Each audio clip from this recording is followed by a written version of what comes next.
I got a lot of experience from my internship in being towards my coding because I'm a computer science major, and I learned there's a lot to do with what's called an open source project, which is where anyone can contribute.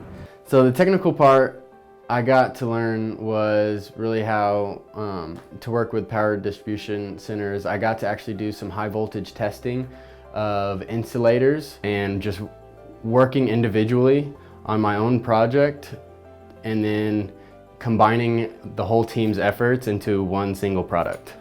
I worked in a laboratory called Senai. We pretty much just analyze samples from different industries of water samples, mainly like wastewater.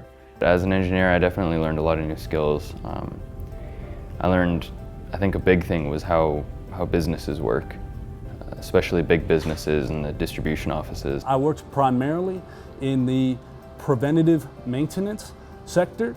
So what this entailed was I calibrated temperature sensors, pressure sensors, automatic shutdown valves, which are integral in the possibility of overpressure or underpressure in the natural gas pipeline. This is one of the main safety concerns at the company. As a production engineer, I had my desk.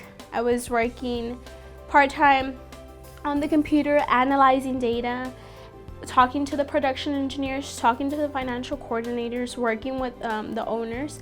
And then the other time I was working with the team, the actual people that were making the products. I learned two values over there. One of them is the work environment, how to do teamwork. And also I learned how to depend on myself and be self-independent when you go out, when you depend on yourself on the language and to deal with people that won't understand you. As a future engineer, I think I had lots of experience in the field. I had lots of hands-on experiment.